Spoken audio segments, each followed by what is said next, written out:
Ready to take your coding skills to the next level?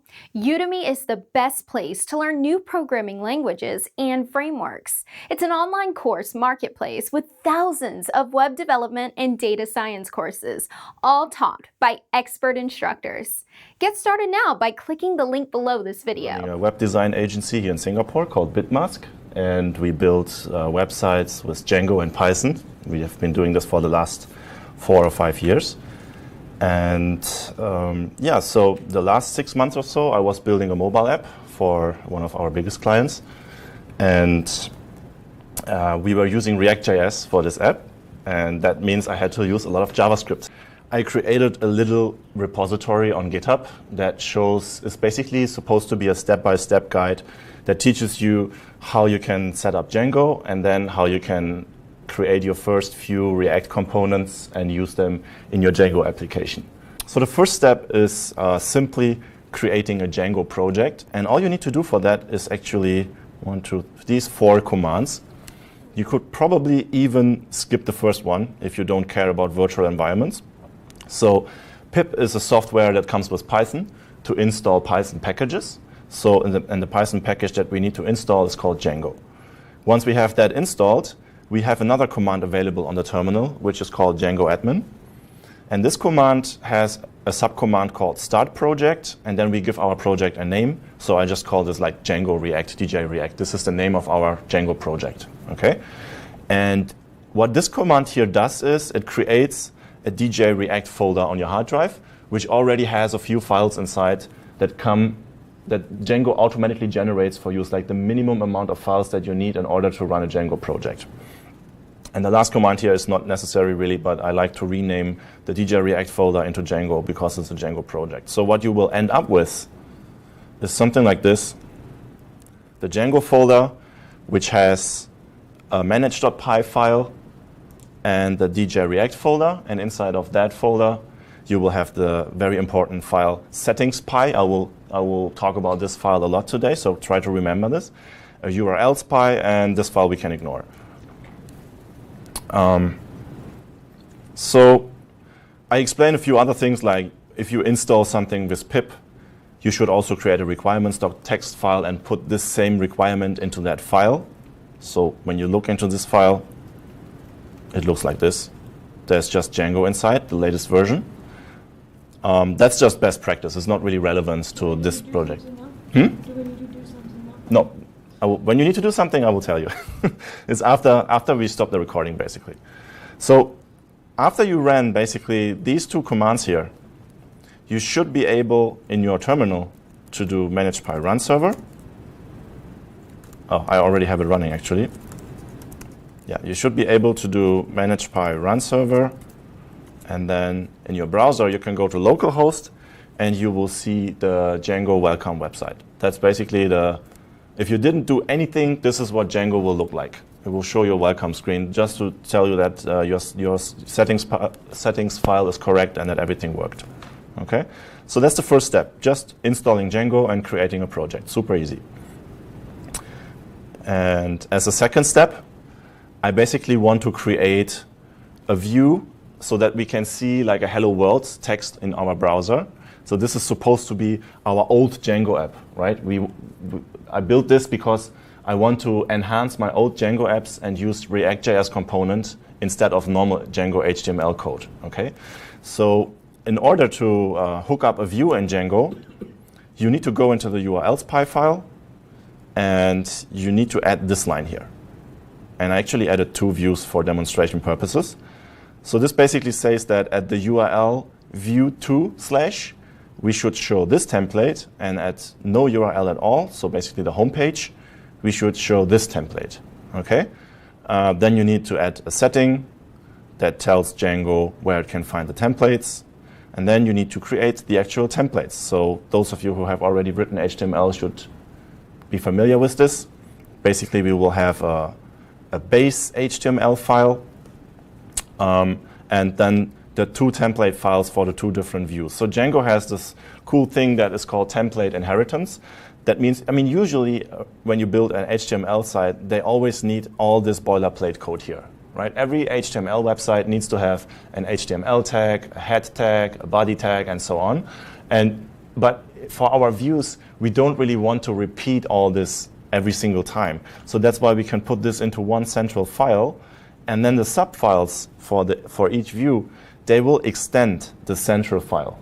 Okay? So that basically means everything that's in between the block main here, which is just a tag that says view1, should be rendered in the base HTML file in here.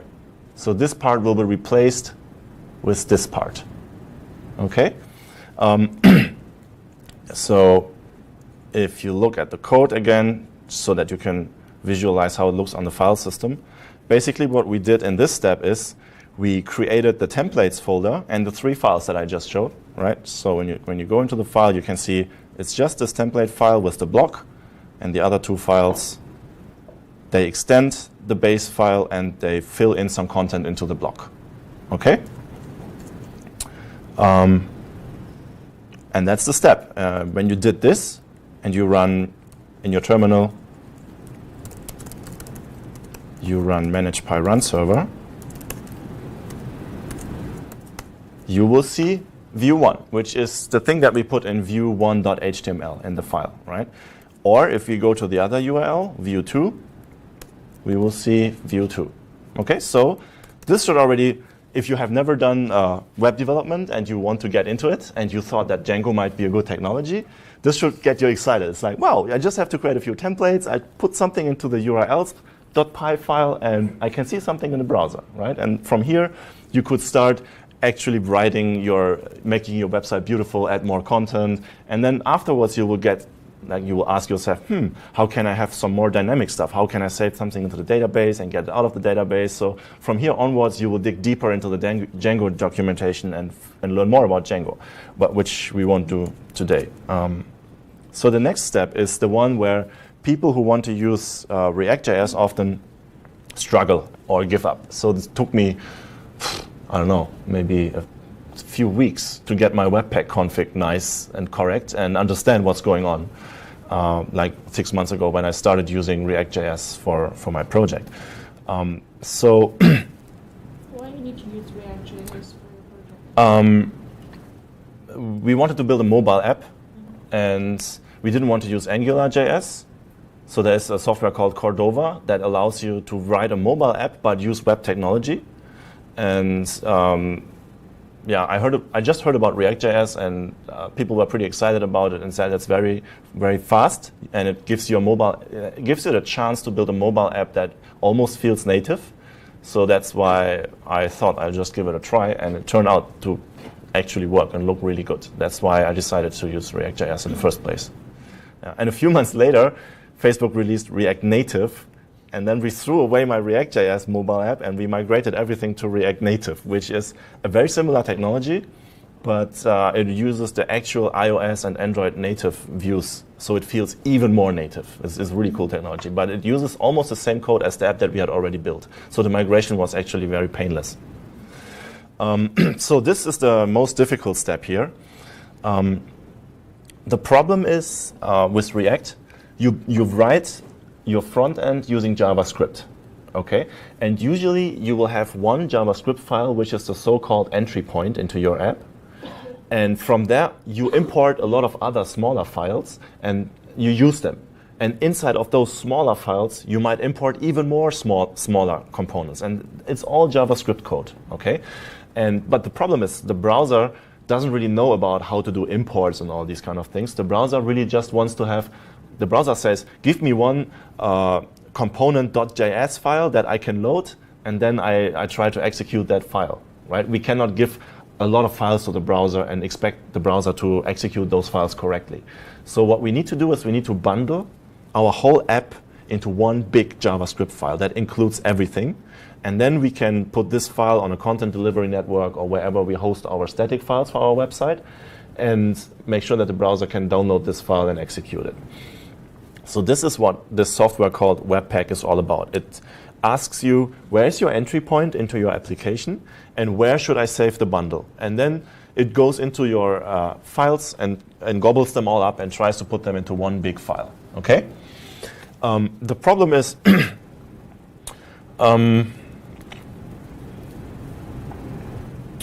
yeah. So usually when you develop like this with ReactJS, you want to do something that is called hot reloading. So that means you see your work in your browser and you are working in your editor, and every time you save, your browser gets updated. Okay? So that means that kind of Webpack generates a new bundle on the fly, but it doesn't really save it to the database, but it keeps it in memory. And there is a tricky, magical way how Webpack can communicate with your browser and tell the browser that the bundle has just been updated, and then the browser will refresh itself. And there's a Django application called Django Webpack Loader, which has only one purpose. It tries to teach Django what is the current file name of your latest bundle. Okay, we will see that later when we actually generate a bundle. You will see that the file names, they always have a random string at the end. So every time we save and we change our code, the file name of the final bundle changes as well.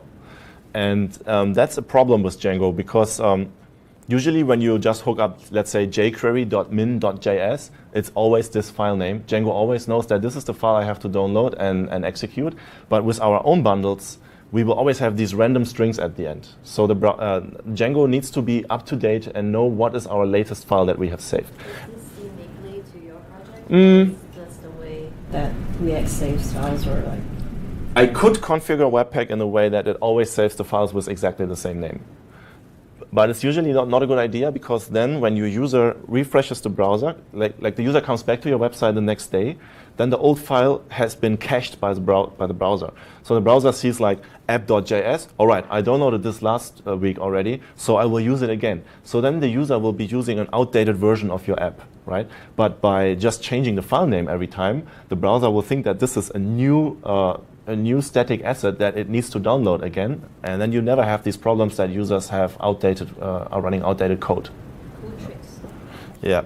So anyways, in order to use a third-party Django application, we need to install it. Same way like we install Django. So we run pip install Django Webpack Loader. And then most third-party Django apps are used in the same way. You add them to your settings.py file. Remember, I said this is the super important Django settings file. So we add one line to that file here. And then we add a few more lines further down the file, telling Django where we are saving our static assets. So static assets is like JavaScript files, CSS files, images that should be displayed on the website. These are considered static assets. Okay? Okay, and then we need this crazy, scary-looking package.json file. This basically is the same like the requirements.txt file that we use in Python. So it's also just a file that tells your project what kind of software needs to be installed so that this project works. And we basically just put in package names here and the version numbers that we want to have. All right? You remember when I showed you the requirements text file, it only had one line, Django equals 1.9.3. So that's the Django package for Python that we want to install. And here's the same. We want to install a JavaScript package called Babel, and it's this version. And a lot more JavaScript packages. So, but let's just ignore them for now.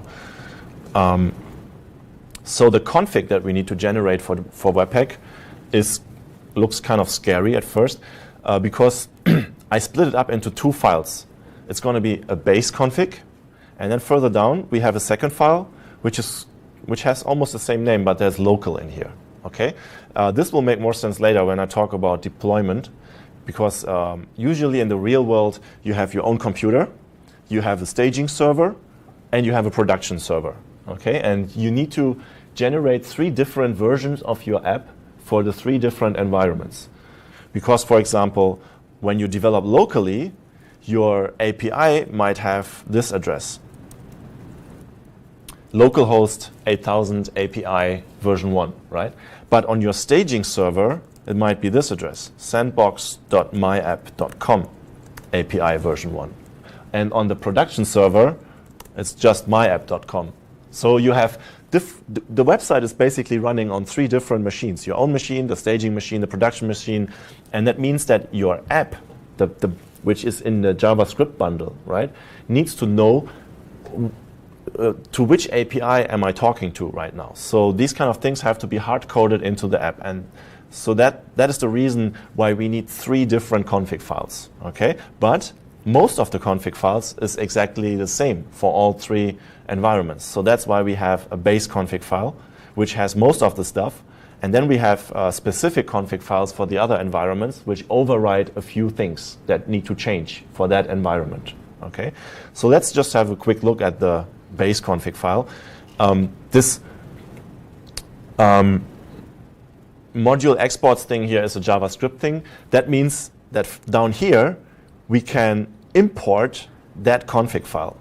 So if you have done a little bit of Python already, you know that you can do this from Django import models, right? You can, in your Python files, you can import other Python modules.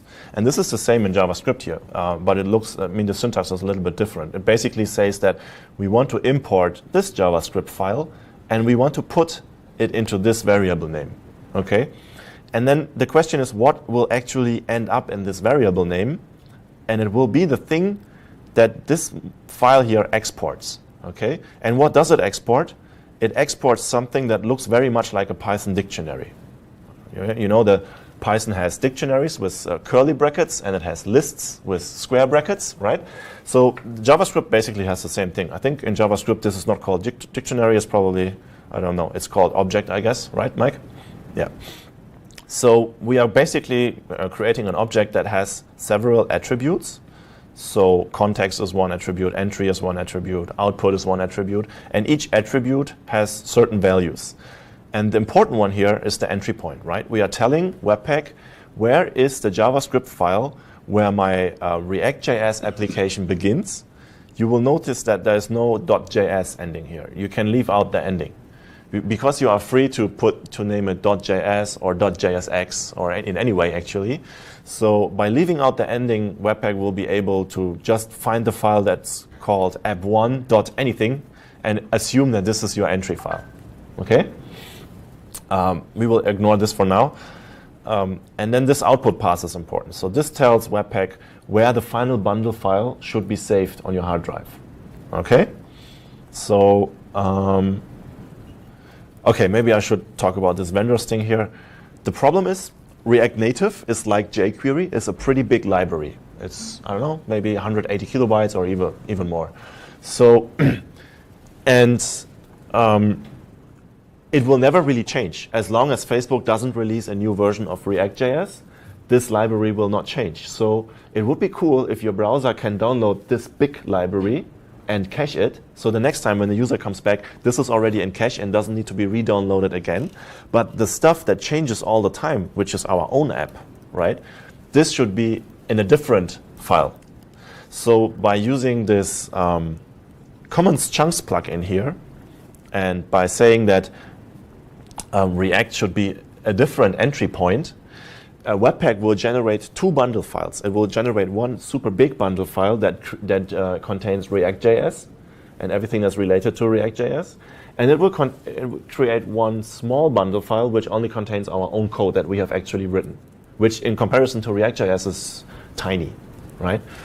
And yeah, so that's the purpose of the Commons Chunk plugin. And the rest we can ignore for now. So that's the base config, okay? The local config,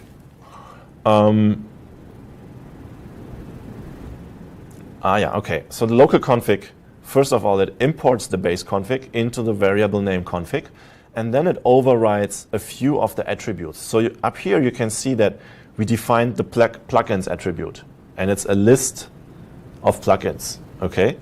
So down here, we are overriding the plugins attribute, and we are concatenating some elements to that list. So basically we are saying, in general, we want to use the Commons Chunk plugin, but if we are developing on our local machines, we want to add the bundle tracker plugin, all right? I will explain what the bundle tracker plugin does later. So if you would run Webpack now, it will probably crash and give you some syntax errors. That's because there is a new version of JavaScript emerging called ES 2015. And this has a lot of things that For example, it has classes. It has this kind of way of importing things. So this looks, this is still JavaScript down here. Here it looks much more like Python already, right? Import something from something. When you compare it to this is also just an import, but it looks completely different. Because this is written in the old way, and this is written in the new way. And in order to teach Webpack that it should be able to deal with the new way, you need to create this bubble RC file and put these settings inside. This is also a pitfall. Like when you want to get into ReactJS development, you do everything like they describe it in the tutorial, but most tutorials don't tell you about this because most people have this file in their home folder and they forgot about it, that they had to set this file a few months ago. And for them, everything just works. But when you try to reproduce it, nothing works at all because you don't have this file yet. So yeah, you need to copy and paste this into this file. So now we would basically have configured Webpack correctly, but we don't have any JavaScript code yet that Webpack can run. So that means we need to create an app1.jsx file, which is supposed to be our entry point, right? And in this file, this is actually how ReactJS looks like. We will talk about this later. So for the purpose of this step here, we just want to be able that we can compile something and see something in the browser. So we create one component here, and this component uses another component that I'm also importing here. So that means we have to create a file for that other component as well and implement that component as well, right? And for demonstration purposes, I went even further. So this file is using another component called headline, which I'm importing here, right? So we need a third file, which is another React component. So you will already see a pattern. When you look at these components, you always see that there's a class. It has the same name as the file name. That's a good convention. And it extends React.component. And you have to import React here. So that's why React is available here, okay? And inside of that class, we are defining functions, very similar to Python classes. And the most important function is called render. And it's supposed to return something. And what it should return is basically something that looks like HTML code, right? You have seen this h1 tag here. And here there is some magic happening. There's some variable stuff inside the HTML. And the interesting thing is, and here's the same, right? For the headline component, we have a class called headline, which is the same as the file name. The class has a render function, and the render function returns some HTML. And the interesting thing is, when you go one step up, the headline component can now be used as if it is an HTML tag as well. Okay, so when you build React applications, you are actually trying to build a lot of very small components that do one thing and one thing really well. So basically my headline component will have the correct color, the correct font size, the correct font family and all these things, and then everywhere in my code I just use headline and I can be sure that all my headlines look exactly the same. Okay? And if somebody says, all right, we have a new style guide for our company, all the headlines need to be green now, you just need to change something in this single file here, right? Okay, so just now you have the variable RC and you mentioned the ES215. Yeah. But you say that the before code is using 215. Correct. And the after is using 2016. Yeah.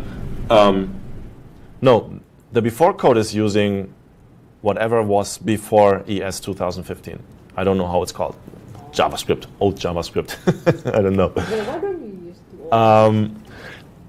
Actually, I don't know. I don't know if I would be able to use. I would probably not be able to use it for executing Webpack. I'm not sure. Mike, do you know? Yeah. Basically, whenever I look into tutorials and other boilerplate repositories, they are all using the old syntax for the Webpack config. So I just copy and pasted that, to be honest. So maybe you can try. You can try to replace this with the new syntax, but I guess it would not work. In the Webpack.js file, You want to use it. Because you mentioned that most of the tutorial never tell you about the Babel RC, and we also don't know whether the tutorial will work using this one that we are doing now. Yeah. So you mean for now we just tell the system to use ES21 or Exactly. So how it looks like on the file system is, in your Django folder, we will now have this Babel RC file. And whenever you execute your Webpack, it will try to look if this file exists, and it will use it. I mean, it's probably only half the truth. Actually, Webpack is using something called Babel, and Babel is the one that is looking for the Babel RC file. Yeah, I think that's the point. When we execute Webpack, we are not using Babel yet, but Webpack is the software that invokes Babel.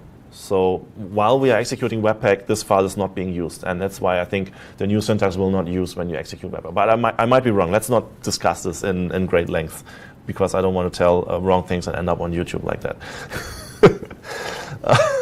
So basically, we created the base config file, and we created the local config file, right, which uses most of the parts of the base config. And we created a ReactJS folder, which has our entry point, which is this first component here, right? And we created a containers folder. I will explain later why I split this up into two different components, which has another React component, and we have our components folder, which has the mini small headline component.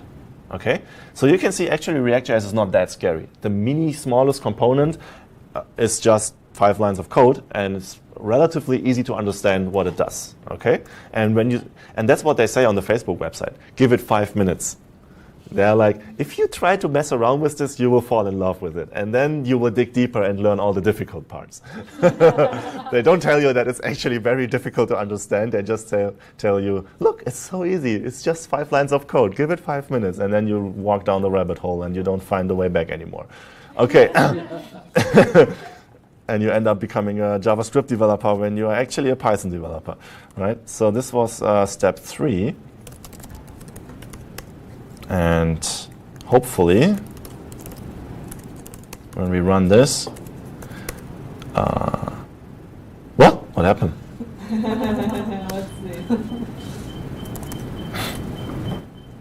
Oh, right. It still looks the same, right? Because so far, we have only created a lot of boilerplate code, config files, components, all this stuff. And we have even created a bundle, like this last command here in my tutorial will teach you how to actually create the bundle.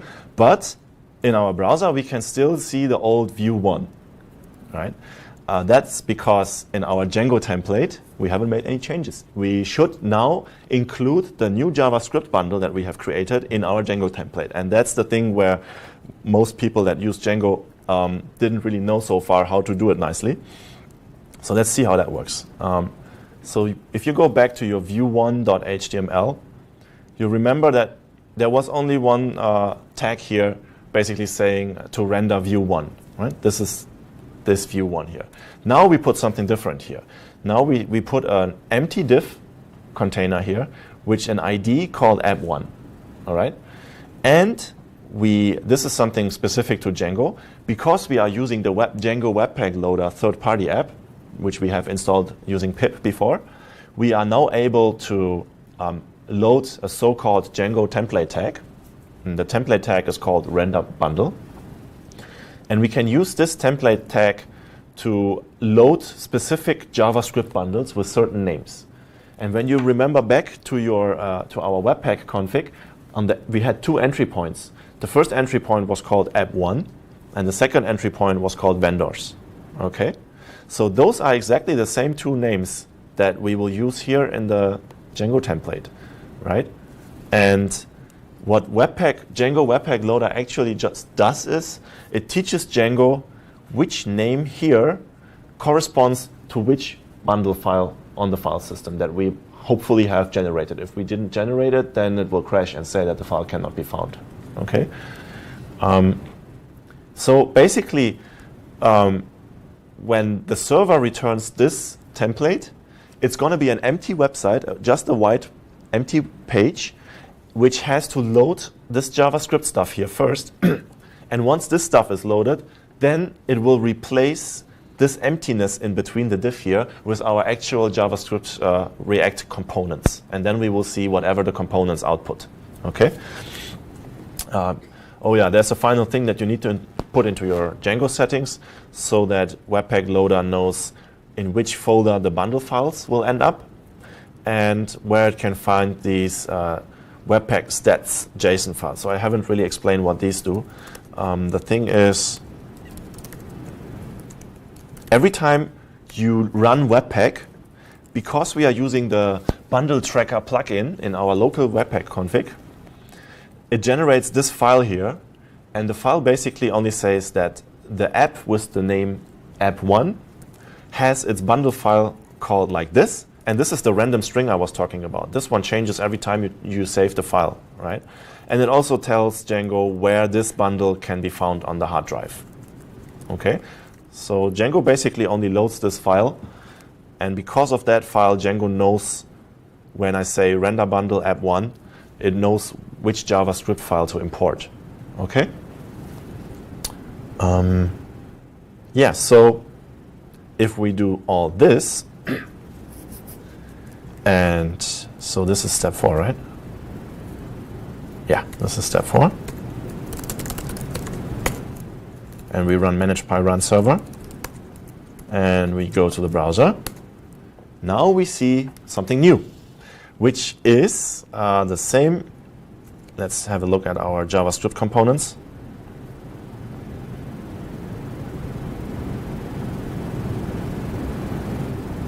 Hey, why is the internet so slow?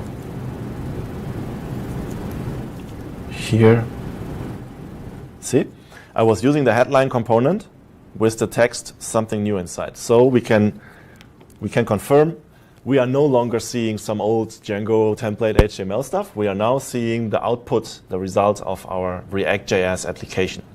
Okay? All right. But so far this is still very inconvenient because every time you save, you also need to run Webpack to generate a new bundle, and then you need to refresh your browser to see the result. That's too much clicking around and typing in the terminal, so we need a way to make this automatic. First of all, we need a new file called server.js. This is another scary thing that where many people give up. And we need to copy and paste this whole code inside. I won't even talk about what this does. It's basically, it's a web server programmed in JavaScript, and we will use Node.js to execute this web server. This server will listen on port 3000 and do magical things. We will see that later. And in order for this to work, we need to make a little update to our Webpack local config. And so this was our entry file here. We need to add these 2 lines. Okay. And we need to add this line, which didn't exist before. And we need to add these 2 new plugins. Before we only had the bundle tracker plugin, but when we want to do Webpack, when we want to do hot reloading with Webpack, we need to add these 2 plugins as well. So, I mean, I don't even understand what all this means. I just copy and paste this from some tutorial, try it, it works, oh, it's great, never touch it again, and don't worry about it, right? So if you have all this in place, and this is step 5, you can do manage py run server. You can go to your website and, oh my god, I see nothing.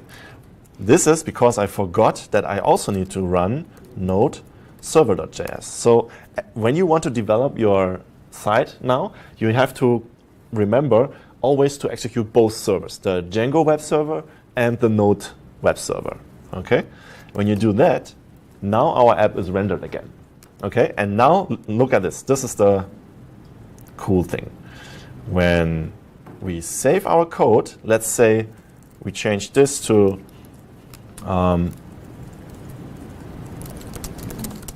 oh my god, it works. And save, oh my god, it works. See? It's saved, it changes immediately. Yeah, but it's only when you change the JS Correct. When I save, I press save now, and there's the change. Okay? So this is the hot reloading that's going on. And it's basically recreating the bundle and keeping it in memory. So Django is no longer looking onto the hard drive for the bundle. It's now looking to this port 3000 web server. So it's trying to fetch it from, I don't know where it comes from memory, I guess. And this is really powerful. This enables you, like if you have, for example, in your office, you have a 2-monitor setup, you have the website here, you have your editor here, and you code and code and code, and like creating beautiful user interfaces is really, really good with this, because you can try like make it 1 pixel bigger, 1 pixel smaller, a little bit more to the left, to the right, and it's like so fast, it really encourages you to experiment and come up with new ideas and try different versions. Okay? So this is a great way to build websites. So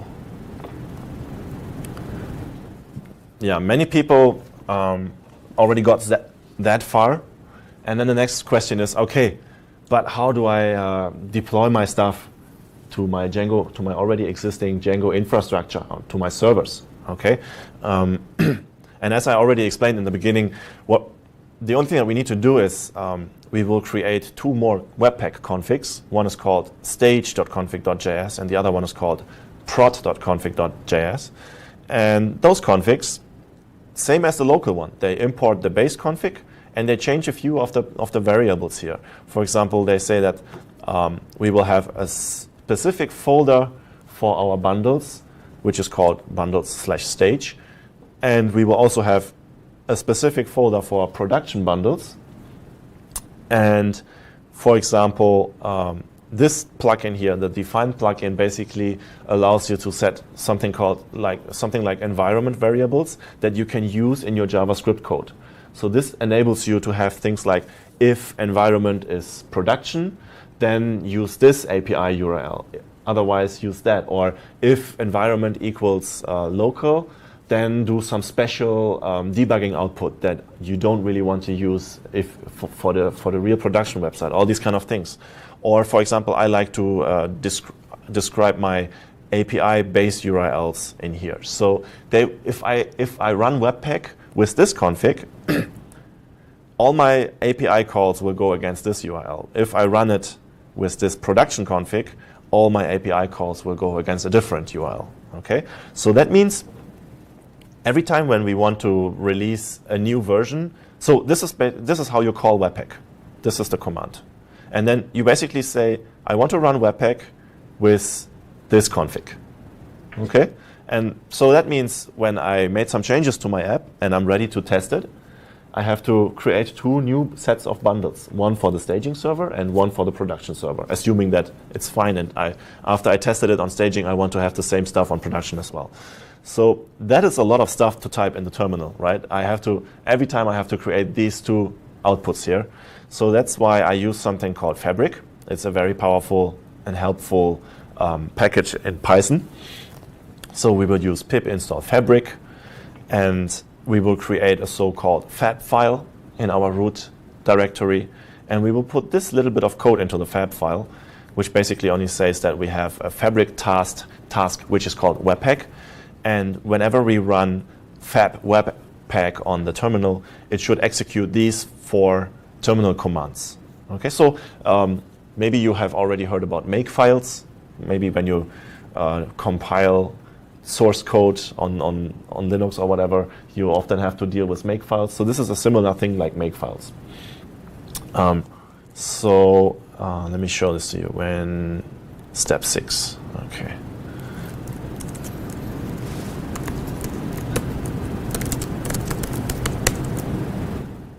When you do fab webpack, it does all these things. It's just one command, but it's executing 4 different commands. It deletes the already existing bundles from your last time, and it generates 2 new bundles for staging and for production, and puts them in the same folder again. Okay. So when I run git status now, I can see that a lot of files have changed, right? Some files have been deleted, and there are new files that haven't existed before, because they all have different file names, right? That's why I want to delete them. because if I only save new ones, I will end up having 100,000 bundle files half a year from now, and yeah, no need to to put them into version control, all of them. So yeah, for those, this might be maybe interesting for people who watch it on YouTube who know Django already. My development workflow is like this. I go into my project folder, I run manage by run server and node server.js so that I can see my stuff in the browser. I start coding my app. When I'm done, I commit my changes, and then I run fab webpack to generate the bundles. And usually I like to have a different commit only for the bundles. And then finally, I run my deployment script from my Django website. And that's the cool thing. That means you are now using ReactJS, but you don't really have to make any changes to your infrastructure. The way how you deploy Django stays exactly the same. However, I mean, every company does it in a slightly different way. So it doesn't interfere with that at all, right? So you only make sure that you generate your bundles, commit them into your repository, and run a normal deployment. Okay, I have 3 more steps, which is probably a bit difficult for you guys now, but might be interesting for the video. So I try to keep this a bit faster. I don't know, should I explain everything in detail? The more I explain, the less time we will have to try it on the laptops later. So I have to find a good middle way. Anyway, so yeah, quickly. Okay, so the thing with React components is they have something called props and state. Basically, when you think about the component, for example, this headline component that we had, right? It's supposed to render something that has been passed into the component. So the component basically doesn't really know what kind of text it should render. You can put any kind of text inside and the component will render that text. So that is some information that has been given into the component from the outside, okay? And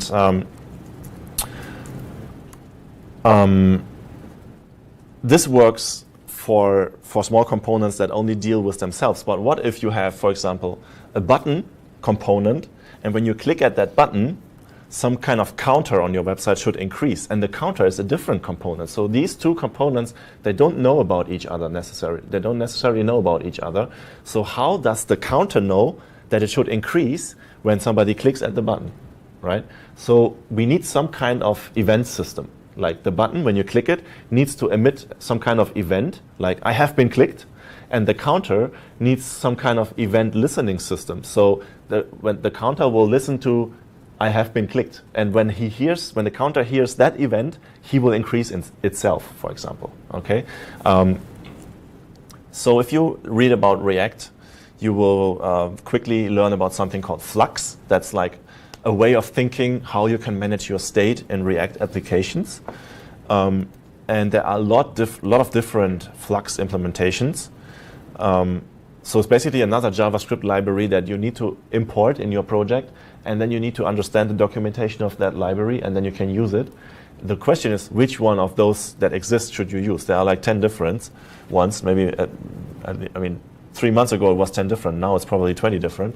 But thankfully, some smart person came along and invented something called Redux. And it's a little bit like Flux, but I think it's easier to understand than Flux and less complicated. What you need to do in order to use Redux is, first you need to create a so-called action creator, okay? You will put that into a file, for example, called counteractions.js. Oh, that's a typo here, I need to fix that. And basically what we do is we create a constant which describes the name of the action. So let's assume there's a button. When you click that button, then the action increase should be emitted, okay? And so Redux, this will make more sense later when we look at the next file. By definition, all the actions should have this look.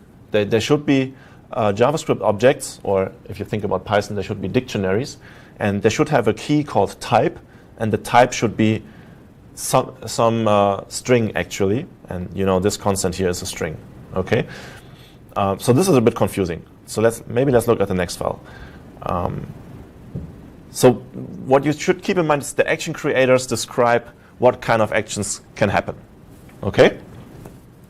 Then we need something else that's called a reducer. And we will put that into a folder called reducers, and we call it counters.js, for example. The reducers always look like this. They import the action creators that belong to this reducer, and they describe how the data looks like. Usually when you are working with a more complex database, for example, I don't know, you have a user profile, then maybe you would have user profile here, right? Or when you think about Facebook, maybe they have user profile here, and then they have posts for your timeline. And this is another key in this dictionary here. So basically, here you describe how the data looks like that this reducer takes care of. And we just want to increase the clicks in a counter. So that's why I'm only having one variable here called clicks, and I initiate it with 0, okay? And this is the actual reducer function here. It's basically just a function, any name doesn't matter. And into the function, we put some state, and at the very beginning, we put in the initial state. And every time when an action happens, so when this increase action here is fired, it will be put here as the action variable into the reducer function. And with it, the last state will be put into the function. So you can think about it. Let's say we click at the button 20 times in a row. That generates 20 actions that will be put into a queue, right? And then slowly, each item will be taken out of the queue and will be put into the reducer function. So that's the state. It's the last state, right? Together with one of those 20 actions. And then inside of this reducer function, we will manipulate the state. So this is a weird new JavaScript syntax here. So this does not mean this is a dictionary. Don't get confused because of the curly brackets. This means that we are taking the old state variable and we are returning a copy of it, and we are only changing the clicks attribute to something new, and we are increasing it by 1. Just try to, this is basically what this statement means. It does a lot of stuff in one line of code, which would usually take more lines of code. That's the only reason why we use this. So it looks nicer. So you can think of the reducer like old state we put the old state into the function, and we return a new manipulated state, a copy. We cannot manipulate the actual old state. We have to return a copy. Okay? And then, and in order to get Redux working, you need to remember our app1.jsx file. It used to be a very small component, right? Now there's all this stuff here in the file. Before, the component was only using the other subcomponent.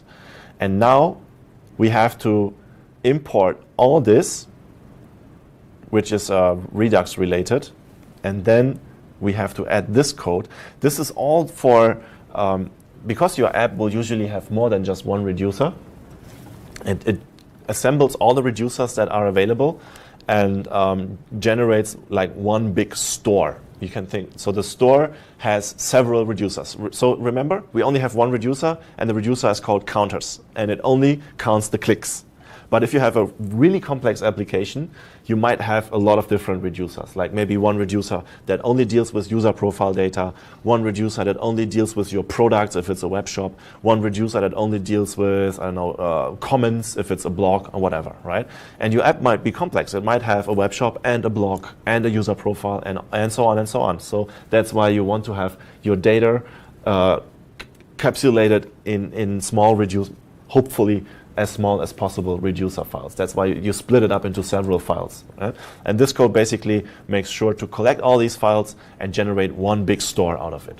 And then it wraps this around our outermost component, and then this component becomes more powerful. It's now listening to all the actions that are happening, and if some actions happen that change the data, the component will re-render itself automatically.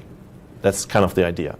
So when we go into the, this is app1 is our outermost component, right? And we were loading another component here.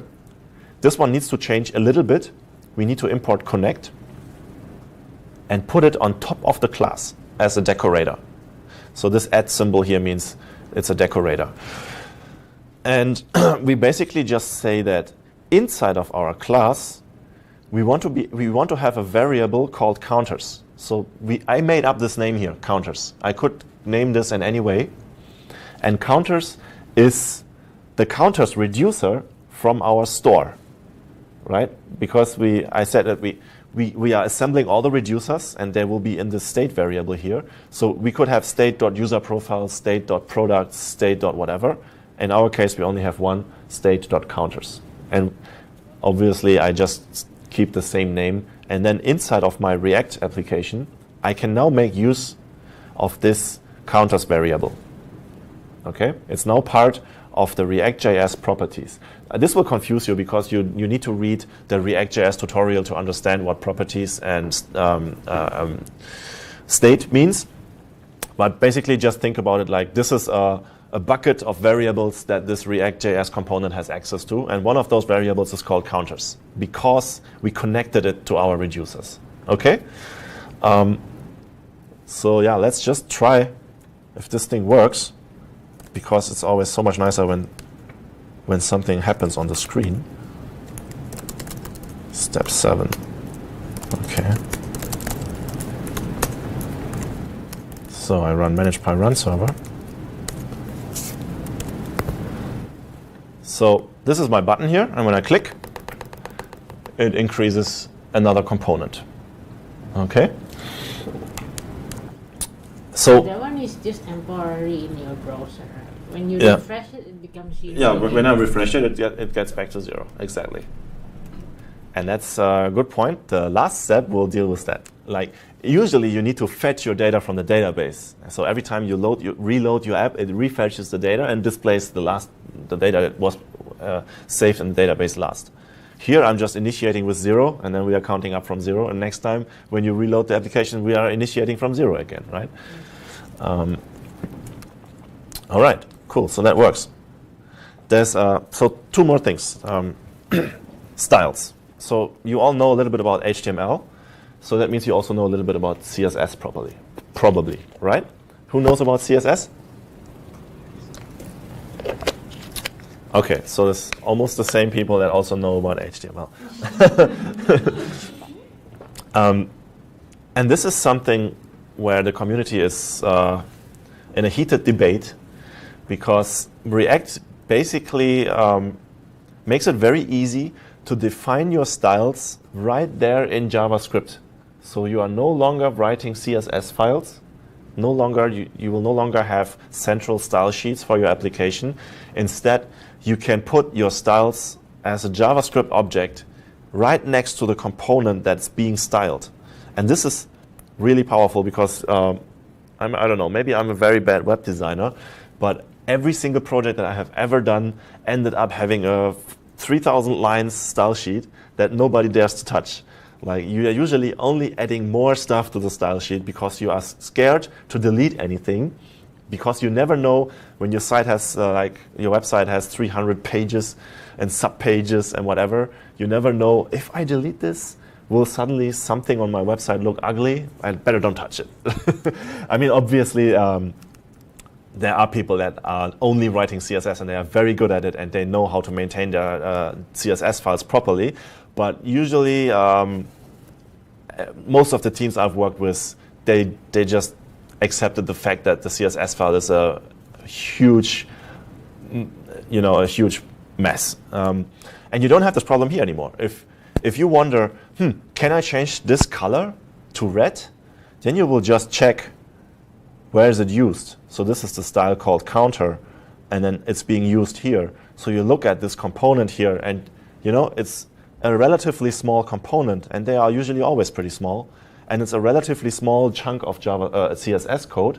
So you can, a developer who doesn't know the whole system, who has just joined your team and he has the task to fix this one component, the developer will probably be able to make a good decision if it's safe to change this to red or not, right? So that means you will have you will actually have only CSS code in your app that really matters, and no dead CSS code that nobody uses anymore. Okay. But the syntax are different. Yeah, the syntax is different, so you cannot use dashes in here. Usually it's font dash size, text dash decoration, and all these things. You have to use camel case, so-called camel case. So you start with a small letter, and then after, when there used to be a dash here, this letter has to be capital. Okay. And there's another library called Radium. Actually, there are a lot of different libraries for the ReactJS ecosystem that help you writing styles right there in JavaScript. And I just happened to stumble upon Radium when I needed it, and I stick to it. So I don't know if it's the best one, but for me, it does everything that I need. And so you just need to import Radium, and then you need to put another decorator around your class here, and that's all. Then you can use style equals, and this is some weird new JSX syntax from Facebook. So you are saying that the style attribute is going to be a variable. So that's why we put the curly brackets here. And the variable is supposed to be an array. That's why there are square brackets. And the first element of the array is the counter style. And then the counter style is here. All right? So we can even put comma separated more than just one style. And they will override each other. So that way you can write a little bit more modular code. Yeah, I'm not going to show this. It basically only makes the counter blue, so it's not a big difference. The last part is, so, I mean, this tutorial so far, if you do this at home, you can follow this. You will end up at the same stage. And then you are like, okay, cool. Now I know how to do Django. I know how to do ReactJS. I want to build the next Facebook now. And okay, so how do I get data, right? That's like the next important question that you will definitely ask yourself. And there's actually a lot of work that you need to do for this. First of all, so I'll rush through this a little bit. I created a utilities.js file, which basically, okay, so no, I have to go one step back. There is a new standards coming up on how browsers can do AJAX requests. So if you have used jQuery before, there's the jQuery.ajax function, which allows you to write JavaScript code that can like talk to other websites and other web servers and APIs. And there's something new coming up, because you might not be using jQuery. If you use ReactJS, usually you will not use jQuery anymore. So how do you do AJAX requests now, right? So there is a new function coming up here called fetch. Sometime in the future, browsers will just natively support this, and Node.js on the server will also support this. But right now, nobody really supports it. So you need to import another library called isomorphic fetch, which is a so-called polyfill for your browser and for Node.js to make sure that this fetch function here will work in your browser and on the server. So just accept it. Like sooner, like maybe 3 years from now, this line will no longer be necessary, hopefully. And the fetch function is returning, oh god, no, I need to go to promises. It returns a so-called promise. Okay, I'll not explain this. Basically, when you talk to a server, there are several things that can happen. First of all, the response will be successful, right? The server gets back to you with a response. Or the response will be some kind of error message. A very common error message is 400, which probably means that you sent wrong data and the server is saying, I'm here, I can hear you, but the stuff that you sent to me doesn't make any sense. So the server will return with errors. There's another very common error that can happen, the 500 internal server error. You might have seen that when you go to a website and it's just white and says internal server error. So any kind of, it's not just a 500 error, a lot of different errors can actually happen. And finally, the fifth thing that, wait, how many is it? Success, 400 error, 500 error, and finally, the fourth thing that can happen is that you don't have an internet connection. So your request will end up nowhere and time out probably. So I basically just wrote a function. The function is called request. it requires the URL you want to talk to, some additional options. We are not using the options here in these examples.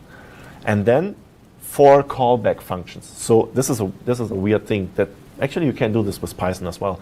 You can write a function that accepts other functions as parameters. Okay? So we are basically putting in 4 different functions into this function, and then we are reacting to the different things. So if the fetch request returns, we check the status. If it's 200, it's a success. That means we turn the JSON response into some JavaScript objects, and then we call this callback function here. Okay? And so if it's an error, we call the other callback function. If it's a really bad error, we call the 500 callback function. Or if it's a really, really bad error and then the internet didn't work, we call the failure function. So this will make more sense when we look at this here. So this should look familiar if you didn't fall asleep in the 2 steps ago. It's another action creator, right? We had an action creator for counters, which had these constants here, the increase. Here we have the 4 kinds of results that can happen, and we need another one to signal that we have just started doing a fetch, right? So these are the 5 things that always happens when you talk to the internet. You start talking to the internet, and then either it works, or in lots of cases it doesn't work. So that's why we create 5 different actions here, okay? And you mean that one is fetch underscore info is something that we have to fill in ourselves? that's something that you have to make up yourself. So I didn't tell you that. So I'm trying to extend our app so that it fetches all my own GitHub repositories from GitHub. So that's why I call this fetch repositories. Okay. So if you would write a function that's supposed to fetch the user profile, for example, then you would call it fetch user profile and fetch user profile success and so on. You can make up the name yourself. Something that describes the thing that it's supposed to fetch. Okay? And you might remember from the counters action creator that it should return something like this, that has a type and returns the increase constant, right? There's a second way that we can do. We can return a function instead that needs to have the dispatch parameter. This is really difficult to explain. Even when I look at this, and I have used this like 100,000 times now, I still have a hard time wrapping my head around this. So basically, this basically tells Redux that we are trying to do an action here that takes a lot of time, because we don't know when the result will come back to us, right? When you talk to the internet, you don't know how long it takes for the server to respond. So this is a so-called asynchronous action that's happening here. Sherry's giving up, huh? Don't give up, Sherry. Almost there. It's the last step, and almost at the end of the slide. All right. So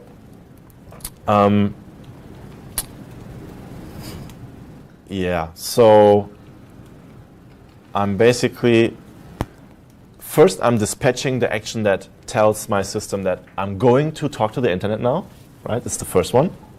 And then I call this request function, the one that I described above, that I have written here, which allows all these callback functions here, right? So keep this in mind, keep this function definition in mind. When we go down here we are using that function, right? And these are the 4 callback functions that the function definition requires, that we are passing into the function. The syntax might be a bit confusing, but this is some new JavaScript syntax to create an anonymous function on the fly. So when you see these brackets here with the fat arrow, that means that this line is a function, although it doesn't have this kind of syntax where you really say this is a function called so-and-so, right? This basically means this is a function without any name, and it requires 1 parameter, and this is the code inside the function.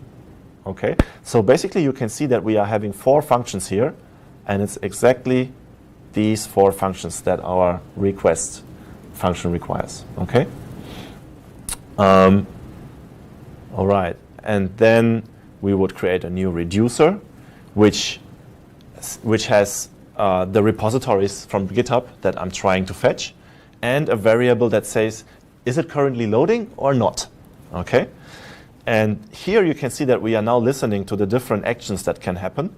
For example, when we start fetching, we change our state and we say, now it is loading. We set it to true, all right? And if it's successful, we say, now it's no longer loading, and this is the result that we got. So we change repos to whatever is attached to the action, okay? And in all other cases, we just say, now it's no longer loading, but we still have no repositories. So that's the reducer, and then you need to make a lot of changes here and there. And here is how we can change the React component. Remember, all the React components, they have this class, and then they have the render function, and they are supposed to return something that looks like HTML, okay? So this is exactly this render function from our React component. And now here we can connect to our reducer, and we can say, is it loading, or is it empty, like we don't have any repositories? In that case, we render a loading screen. Otherwise, we render the real component, okay? And then, but you can dig through this if you do this at home. I created another component which takes care of showing all the different repositories that we fetch from the internet. And this component looks like this. It's basically using for each to iterate over each component and then render just a div with the component name, right? So, I mean, this is too complex to describe now, and we need to get to finish, to wrap up this talk. So this is something, if you look at this at home, you will probably understand it after a while, if you stare at it long enough. But let's just see what it does. That's so much more interesting. So last step, manage by run server. Saw that? It shows loading, and then when GitHub responds with my repositories, it's showing all my GitHub repositories. This is the same that you can see when you go to my GitHub profile here, or here. Whoop. Repositories. Hey, repositories. And see, these are my repositories here. And we are now fetching them because GitHub actually has an API. You can go to api.github.com. I forgot the name. It's probably users. Oh yeah. And then the username and then repos. And it will return this lot here, which is a so-called JSON string. And here it is like Chantweep is one of my repositories. It has this ID, and this is the full name, blah, blah, blah. And there's a few extra information about this repository. So, see, Chantweep also shows up here in our React application. All right. Yeah, so